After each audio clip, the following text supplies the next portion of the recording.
ప్రభునందు నాకు అత్యంత ప్రియమైనటువంటి వాళ్ళారా, మన ప్రభువును రక్షకునైనటువంటి యేసుక్రీస్తు వారి యొక్క శుభనామంలో మీ అందరికీ నా హృదయపూర్వకమైన శుభములు వందనములు తెలియజేస్తున్నాను.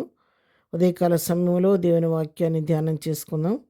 ఈరోజు వాక్య ధ్యానము కొరకు మనం తీసుకున్నటువంటి లేఖన భాగం యెషయా గ్రంథం 43వ అధ్యాయం 2వ వచనం చదువుకుందాం.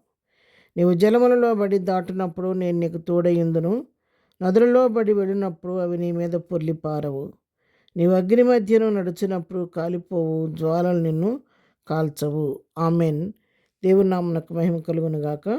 ఇక్కడ ఈ వాక్య భాగాన్ని మనం గమనించినట్లయితే దేవుడు యాకోబుతో ఇశ్రాయేలుతో పలుకుతున్నటువంటి మాటలు, నేను నీకు సృజించిన వాడగు యెహోవా, ఇశ్రాయేలుని నిర్మించిన వాడు ఇలాగ సెలవిస్తున్నాడని చెప్పని దేవుడు యాకోబుతో చెప్తున్నటువంటి మాటలు. నువ్వు జలములలో బడి దాటినప్పుడు నేను నీకు తోడుగా ఉంటాను, నదుల్లో బడి వెళ్ళినప్పుడు కూడా నీ మీద పొర్లి పారకుండా నేను నిన్ను కాపాడుతాను.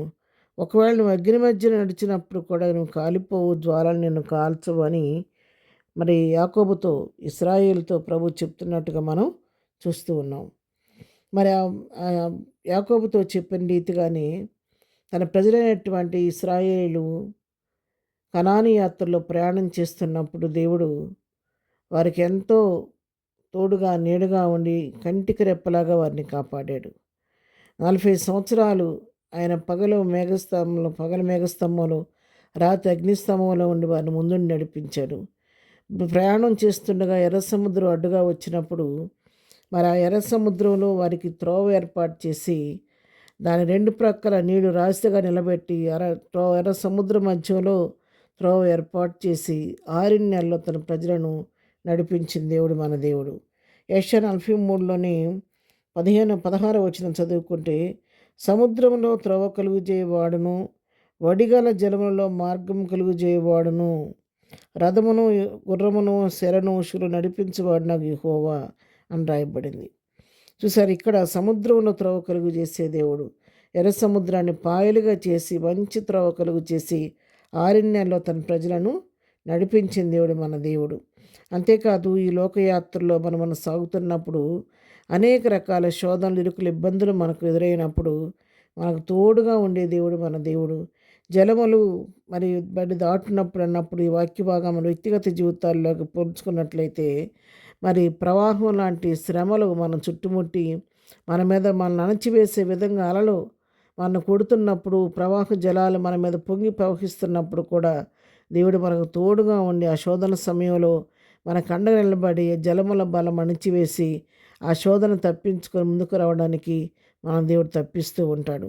అంతేకాదు, అగ్ని లాంటి శ్రమలు మనల్ని కాల్చివేస్తున్న సమయంలో కూడా అగ్ని మధ్య కూడా మనకు తోడుగా ఉండి ఆ సమస్యల నుంచి విడుదల ఇచ్చి తన బిడలకు క్షేమాన్నిచ్చే దేవుడు మన దేవుడు.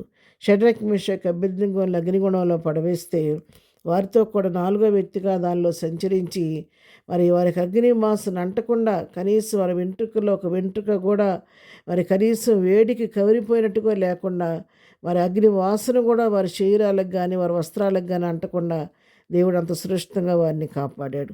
తన అమ్మని బిడ్డలు ఎప్పుడైనా కాపాడే దేవుడు కాదు.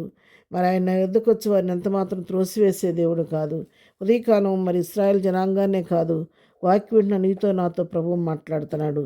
నువ్వు భయపడకము, నువ్వు జలముల్లో బడి దాటినా నీకు తోడుగా ఉంటాను, అగ్ని మధ్య నడిచినా నీకు తోడుగా ఉంటాను, జ్వాలలు నేను కాల్చలేవు, నదుల మధ్య వెళ్ళినా నిన్ను జ్వాలలు మరి ఆ జలములు నిన్ను ముంచివేయమని చెప్పు దేవుడు వాగ్దానం చేస్తున్నాడు. కాబట్టి ఆ విధంగా సమస్తమును చేయటకు శక్తిగల దేవుని వైపు చూస్తూ మన ప్రతి సమస్యకు ప్రభు పైన ఆధారపడుతూ ప్రభు వైపు చూస్తూ ముందుకు సాగిపోదాం. ప్రార్థన. ప్రేమగలిగిన తండ్రి, పరిశుద్ధుడా, ఉదయకాలం మాకు ఇచ్చిన శ్రేష్టమైన వాక్య భాగాన్ని బట్టి నీకు వందనాలు. అవును ప్రభా, నీ ప్రతి ఇశ్రాయేలును ప్రభా నాయన జలముల్లో వాడు వెళ్ళినా నీ కృప తోడు కొంచెం నడిపించారు. అగ్ని మధ్య తోడుగా నడిపించే వాగ్దాన్ని నెరవేర్చు. మా జీవితాల్లో కూడా ఇంతవరకు అన్ని పరిస్థితుల్లో చాలిన దేవుడిగా నడిపిస్తున్న నీ ప్రేమను బట్టి నీకు వందనాలు.